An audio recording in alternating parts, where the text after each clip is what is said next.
All right. You know the movie, right? You know what this is referring to. Actually, what movie is this referring to?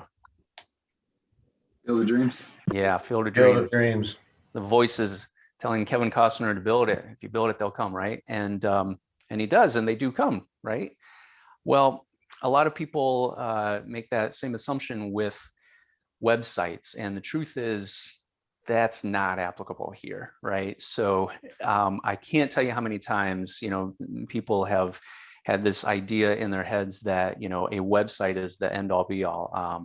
That it replaces generations worth of sales and marketing and networking and everything that we've done for eons. But it is simply not true. We still have to do other things. We've got to do the videos. We've got to do the marketing. We've got to do the networking. We've got to do all that stuff.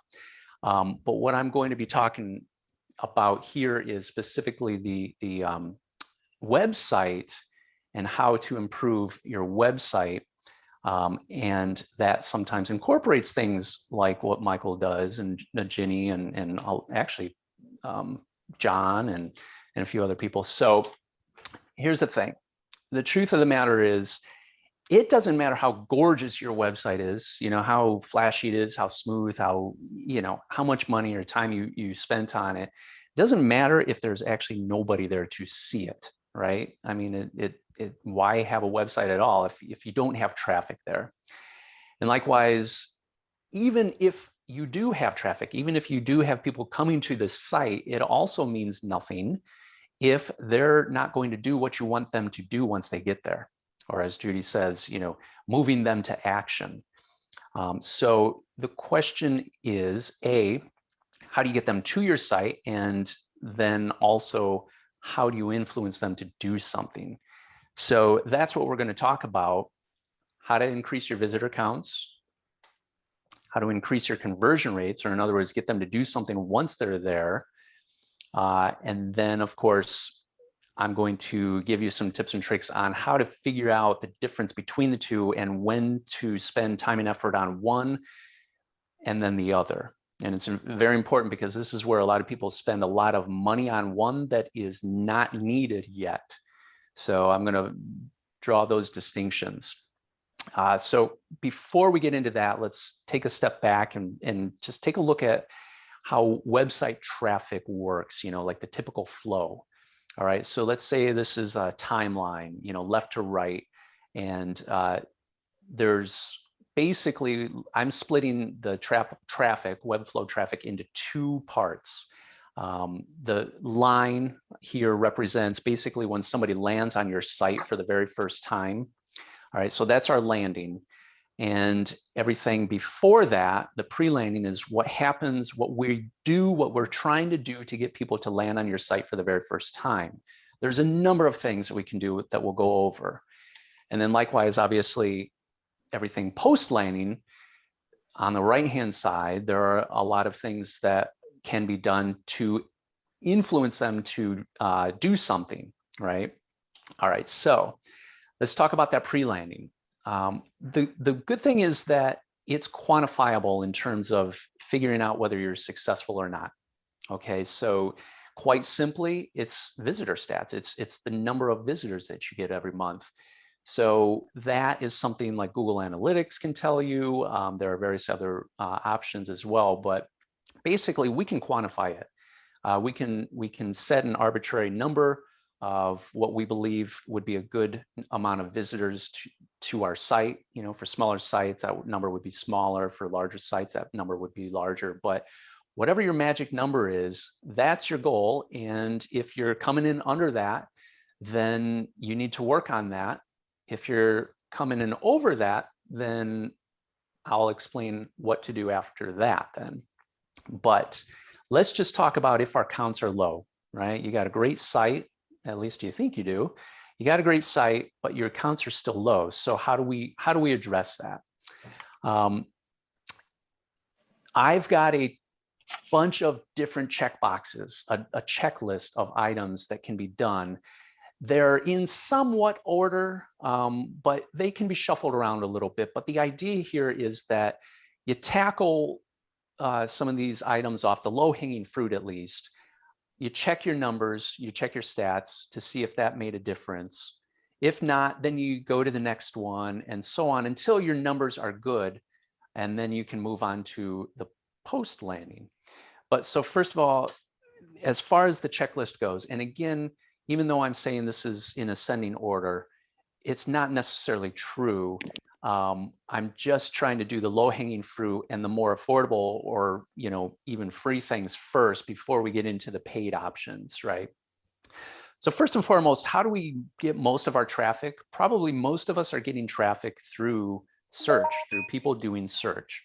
And that means if we want to show up in search, we have to be optimized. Our website has to be optimized for search engines, which of course, that's what SEO is. It's search engine optimization.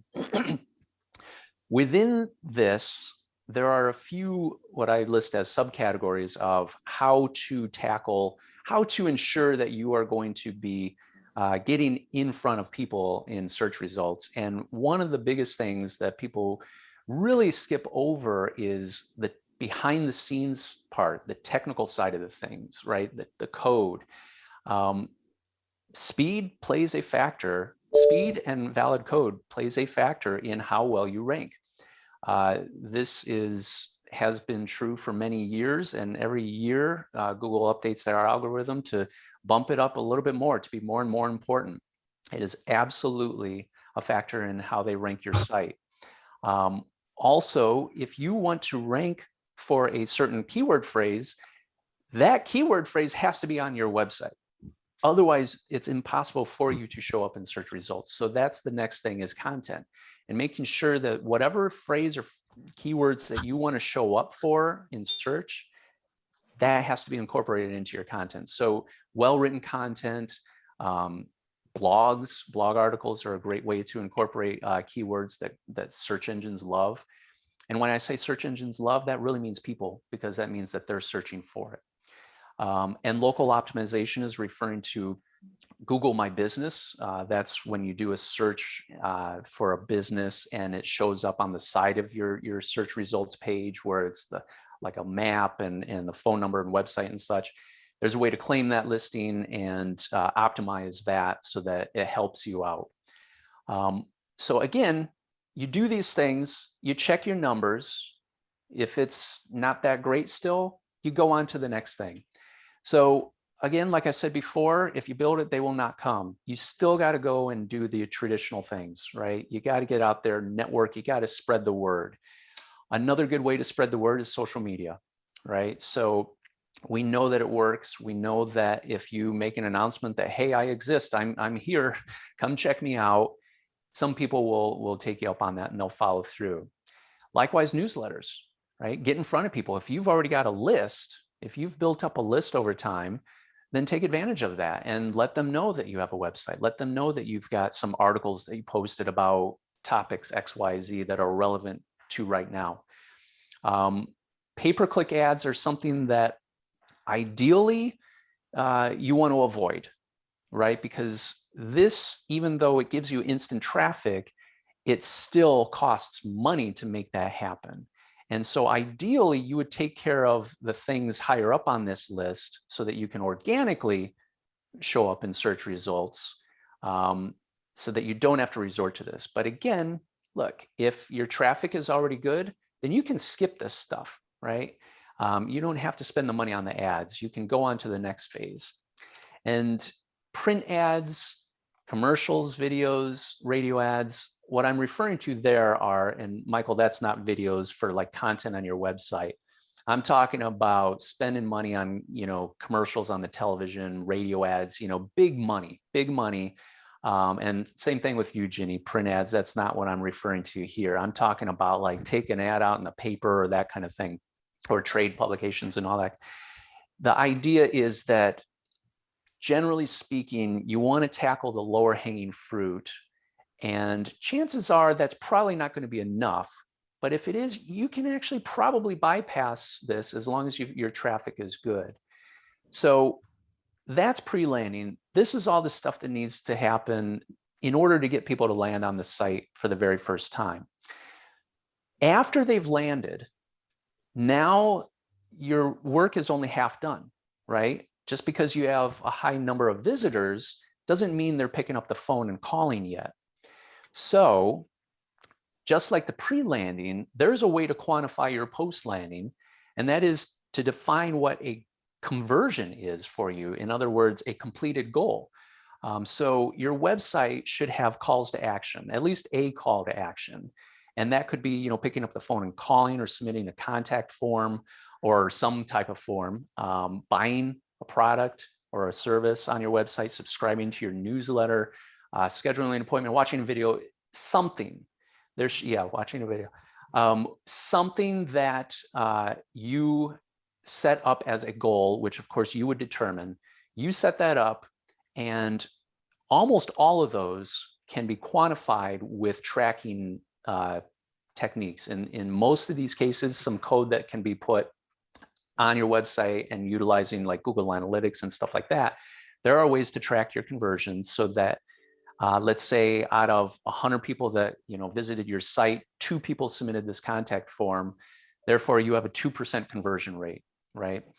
So your conversion rate is what is telling you whether you're successful or not. The higher the rate, the better it is. So you define what your goals are and what your conversion rate goals are, and that tells you how successful you are and whether or not you need more help on this post-landing phase. So again, I can't emphasize this enough, that everything on this post-landing phase, don't think about it until your traffic is high already, right? That's the key that a lot of people miss, is they'll spend money on this, they'll spend money on that, but there's nobody there to see it in the first place, and they're wasting that time and effort when they first need to get the traffic there, right? So address those things in the first list. Then come on over to the second list and check it off one by one. So again, even though these are in order of, low to high, you can shuffle these around, obviously. But again, I'm sort of doing the low-hanging fruit first and then going bigger and bigger.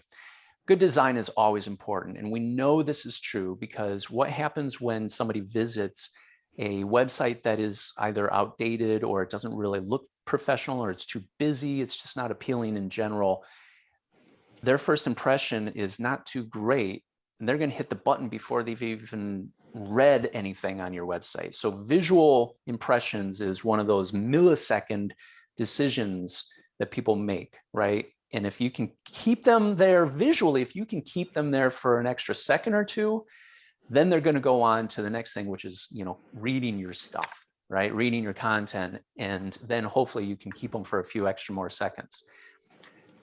Obviously, if the website is slow, right? If it takes a few seconds for them to, go from page to page, if it takes several seconds to load a page, that's really annoying. People get very impatient.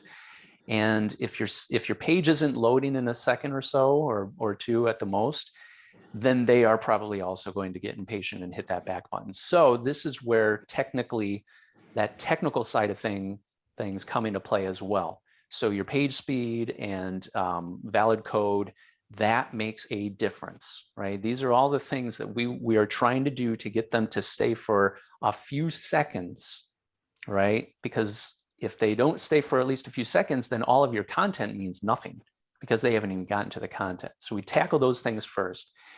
Does it make sense in terms of how your navigation is laid out, your page tabs, right?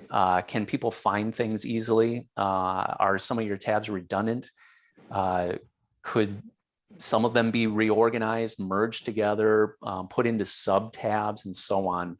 So that's a very important part of the website that really should be looked at. Does it make sense? Then hopefully they're sticking around a few extra more seconds, maybe 5 seconds, 5 to 10 seconds, give or take, and they start reading things on the page. This is where well-written content comes into play, especially if they click into your other pages, right? From the homepage, they click into your about or into your services page and so on. That's a good sign. That means that they're okay, they're somewhat interested. You've checked off their list a checkbox of expectations so far. So now they're going to get into the nitty-gritty of what you're saying. So well-written content is important. Call to action. If you want somebody to do something, is it easy for them to do it? So if you want them to pick up the phone and call you, you better not bury your phone number only on the contact page. You better make it accessible on all the pages. If you want them to subscribe to your list, same thing. You better have your subscribe form on every single page, maybe in the footer or something like that. So make the calls to action obvious and easy to do. UX is user experience.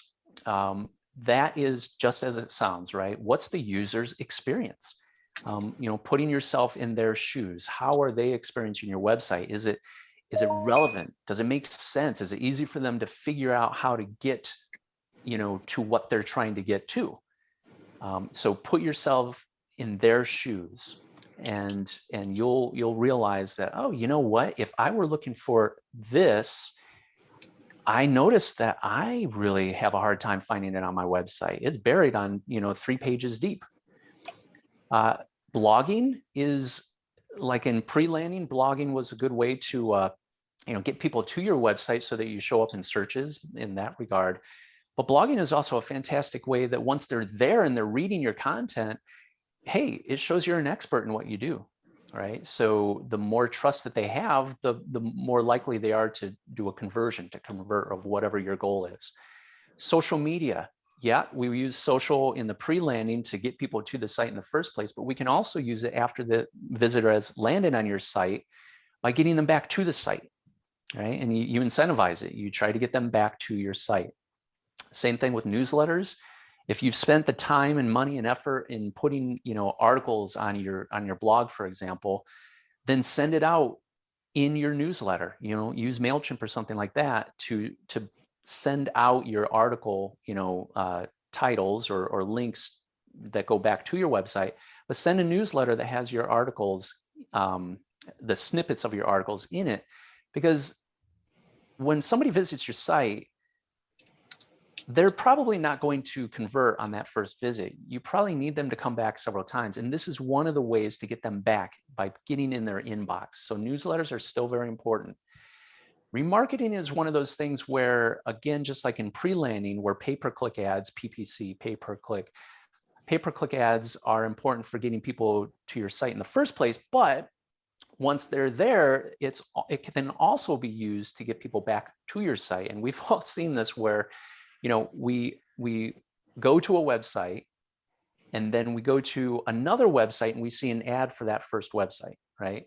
And we go to another website and we still see an ad for that first website. It's like it follows us along. That's remarketing, basically, where it's this marketing network, ad network, where your ads can display on multiple different websites. That is, again, something that we want to avoid if possible, because that costs a lot of money, right? That adds up. So again, pick off the low-hanging fruit first. Do these one by one, check your numbers, check your conversion rates, and if they're still not there, then keep doing these things. Check off the checklist, right? Until you are satisfied that you've got the conversion rates. But again, the biggest takeaway is, if your traffic is low, start with this left side. Make sure that you're tackling these items on the left. And I can send this after the fact. I can send this out as like a PDF if anybody is interested. The right-hand side is important, but if your traffic isn't there yet, don't worry so much about most of this stuff. Worry about the stuff on the left first. Then you can worry about most of the stuff on the right. And that doesn't mean it's absolute. It doesn't mean that just because you have low traffic, you can't do anything on the right. Obviously, you can shuffle things and some of these overlap. But as a rule of thumb, don't waste your money on remarketing ads if your traffic is low to begin with. So I mentioned about the technical side of things. One of the very first things that you should be tackling is the technical side, and that speed and valid code are 2 items that Google is looking for. One way to test your site is Google actually has a tool called Page Speed Insights that anybody can access for free. You just paste in your URL of your page and run it, and 10, 20 seconds later, it gives you a score from 0 to 100. And it tells you how well your website is, your page actually in this case, in terms of speed. And then it breaks down what your score means and what you might need work on. Now, most of it is technical. Some of it's highly technical. This is stuff that the web developer is going to need to tackle. But at least it gives you an idea of what's wrong with your site and how to improve it. On the right-hand side, the HTML validator, that's another free tool that allows you to, and I can send links as well if you guys want them, but that's another tool that runs a test on your site, and it comes back with errors that might be there in terms of your HTML and CSS and JavaScript and your coding errors. All right, so ideally you want 0 errors, and you want like an A, basically like a 90 or above score on page speed. All right. Most people are on a web platform, whether that be WordPress or Wix, Squarespace, and so on. You guys know that I have Ocular CMS. So what I did, and I shared this with you, I think this was last year. Yeah, it was last year because I did this last year. But many of you were not there for that. So which platform you are on matters in terms of the speed and the errors. So what I did was I tested 148 websites last year, distributed amongst these 4 platforms. And the median page speed score for each of those platforms, the red, I know it's probably tiny on your screen, the red is Squarespace. A median score for all those sites of 16 out of 100 in terms of page speed. That's beyond failing. That's not even close to passing, right? Think of it as a letter grade in school. Like if it's a C, like a 70%, you need to talk with your teacher and figure out how you can bump it up to a B or an A, right? Wix 24, WordPress 31. Of course, of course, I threw Ocular CMS in the mix too, which has a median of 98. Speed matters, right? And I told you a couple of weeks ago that I have this agency out in LA that stumbled upon one of my websites that I did for a client, because that is now a client of theirs in terms of marketing. And they always run their tests, these tests being part of their slew of tests that they do. And they saw that website that I did just aces everything. And they were so impressed because none of their websites that they've ever built do that. And so they reached out specifically to me via Ocular CMS, and they said, to whom it may concern, we want to talk to you because we want to move our websites over to you because this is pretty amazing. So speed matters.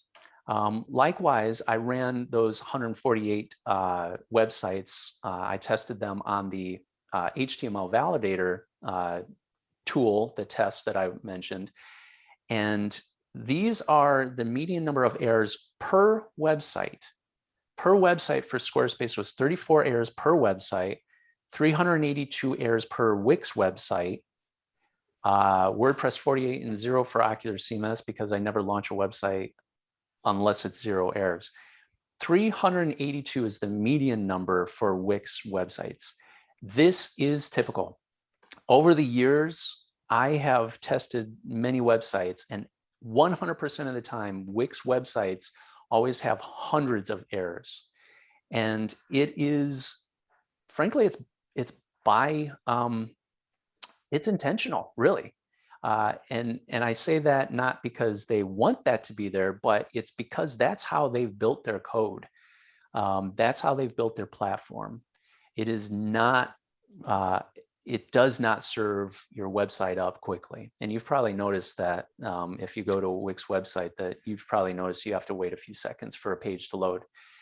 Anyway, I mean, I've seen 500-600 errors on sites. It's really, really bad. So moral of the story here is, don't use Wix if you're going to use a platform.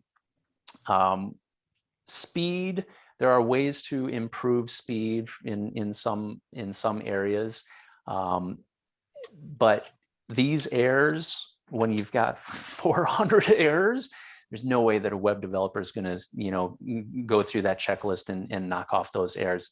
Nor can they, because they don't have access to those, to getting at what they need to within the Wix platform. So if you're going with the platform, don't go with Wix. Go with something that's fast. Obviously, Ocular CMS, I'm there for you. So if you need help, or if you are curious about what your website, is doing, even if it's one of mine, or if it's one of my websites that I've done that is just the traffic isn't there.